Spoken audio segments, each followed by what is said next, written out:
mga Zuki! Magbubukas na naman tayo. Ano kaya ito? Yan, buksan na natin mga Zuki. Ano ba ito? Naku. Ang hirap. Okay, go! Yan, buksan na natin mga Zuki. Ano ba itesh? Oh, may balot pa uli. Ilan na yung bubble wrap niyan, ha? May bubble. Yan, ganyan na pag-packaging. Sabihin, protected yung item talaga. Dahanin natin. Oh, may bubble wrap pa uli. Ay, ang bigat! Oh, mga Zuki, wait lang, ha? Dahan-dahanin natin ang pagbukas. Okay, kasi sayang yung lalagyan. Kasi kung ipanregalo nyo, pwede nyo ito uli ang gamitin yung pang ano. Oops, sandali. Ano to? Oh, kahoy. Uy, ang taray, mabigat. Wow!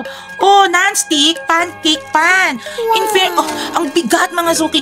Di ba? Parang pag magluluto kayo ng pancake, ganyan lang yung mga ano ngayon, maliliit lang.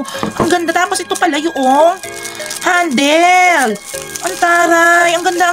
Ay, ang taray. Wait lang, balik natin dyan kasi panre-regalo ko to eh. Di ba? Ayan tapos bakal siya talaga, stainless siya talaga. Tapos ilalagay. Ayun mga Zuki.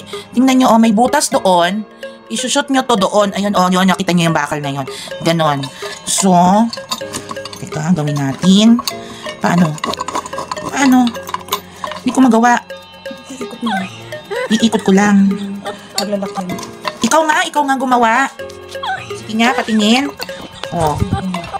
Paano may lalagay ngayon yung kahoy? Oh, ganon. Kailangan ayan. Umiikot? Naglalak? Ang galing mo. In fairness. Oh.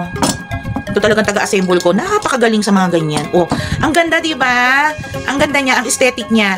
Kasi, yung pagre-regaluhan ko niyan, nito, mahilig gumawa ng pancake. Naawa naman ako. Lagi na lang iwa-iwarang yung design ng pancake niya. Tapos ang bigat, ang ganda, mga Zuki. Oh, Jiva, yung pinaka-square niya, isang dangkal lang. Pero 4 ang butas. So, halos 2 dangkal yung buong pan niya. Pero sobrang bigat. Pero tingnan nyo yung basket. Tingnan nyo yung item kung gaano kamura. Ewan ko kung hindi kayo bibili nito, maipanregalo nyo din. O kaya pansarili nyo, para perfect naman yung pancake nyo tuwing umaga, diba? Sarap! Siguro lagyan nyo konting butter, tapos hulugin na yung pancake mix nyo dyan. Tapos pag ipabaliktad. Ay, ang ganda. I'm so excited. Parang akin na lang to. Check nyo mga Zuki. Check out na!